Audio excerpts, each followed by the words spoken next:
Постоянно ме питат за разликата между различните кандидати за кмет на София. И сега ще ви кажа каква е разликата между мен и двама претенденти, които, ако бяхме честни към софиянци, политическата класа, ако нямаше тези тайни хора, които на нова сметка се опитват да създадат условия за това нещо, нямаше да са двама. Щеше да е един от двамата, защото те са лика при лика, Аспарухов и Борисов.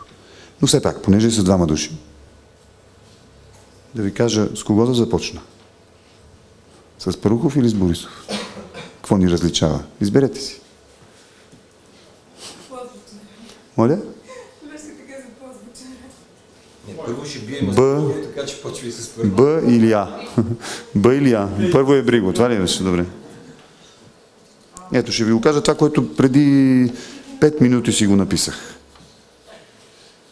Другото го написах малко по-рано.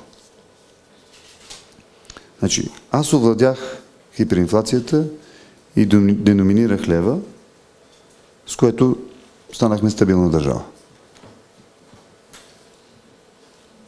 Той махна един български министър-председател, Филип Димитров, и препъна България до степен, до която 3 страни, които бяха в рамките на Съветския съюз, ни надминаха. 8 източноевропейски страни, Полша, Унгария, Чехия и тези трите, Естония, Латвия, Литва и още Словения на всяка цена, която беше част от Югославия, всички тези 8 страни ни надминаха. Някои от тях много категорично ни надминаха. Някои от тях достигнаха нивата на Гърция и Португалия. Защо? Защото господин Аспарухов и неговите сподвижници спънаха България.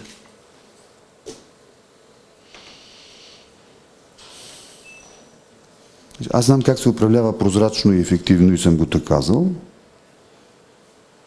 а то е тайно ченге. Мен твърдо ме подкрепя реформаторската десница. А него дори собствената му партия не го подкрепя. Знаете, че избора за това той да бъде кандидат кмет е бил 26 на 26 души от общо 50.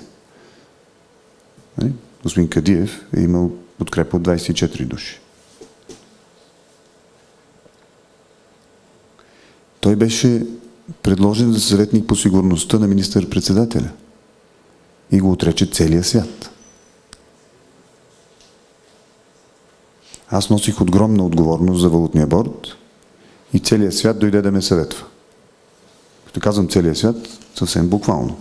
Десетки и десетки високо квалифицирани хора от цял свят дойдоха да ме съветват.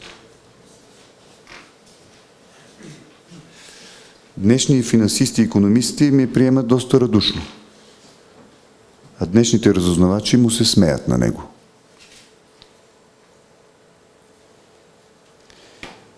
Ще ви кажа, според мен той е избран за да бъде удобен на Бойко Борисов, а не за да бъде кмет на София.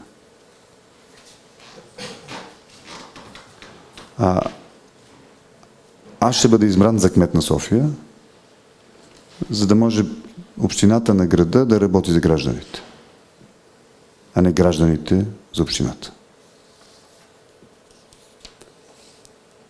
За това до тук достатъчно ли е като отговор за разлики или искате да ви кажа и други неща? Не виждам нито една усмивка. Защо ли?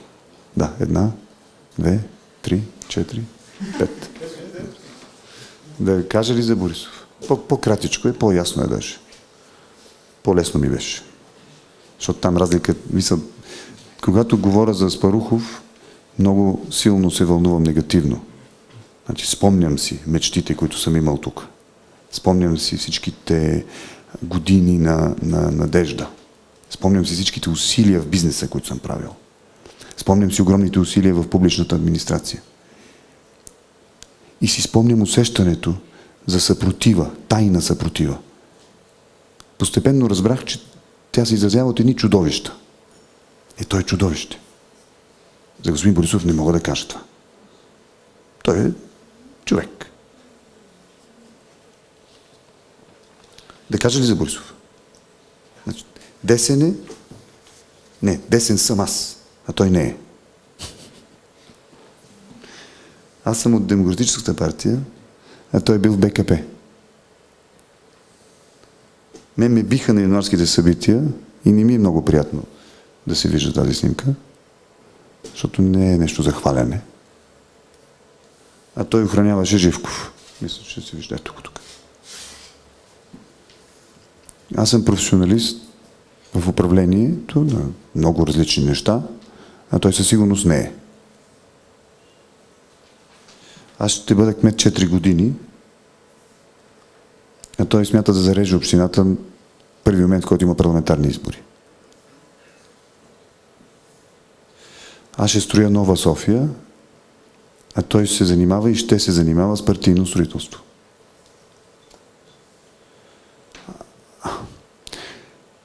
Простете, но знам няколко чужди езика, а той не знам дали знае добре български.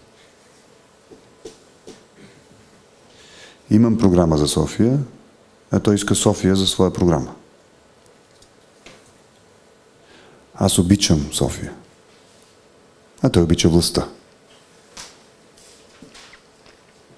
Това като ясно разграничение вече достатъчно ли? Има ли някакви съмнения за това, че господин Борисов би могъл дори в най-смелото въображение да бъде десен? Аз уважавам смелите хора. Смелото въображение още повече. Но не виждам нито един човек, който да дигне ръка да каже да, Борисов би могъл в някакво необозримо бъдеще да се превърне в десен човек. Няма как. Той не може да носи отговорност, той не е ефективен, той не е прозрачен, той не проявява никакъв интерес към отделния човек. А това са няколко от многото характеристики на десния човек.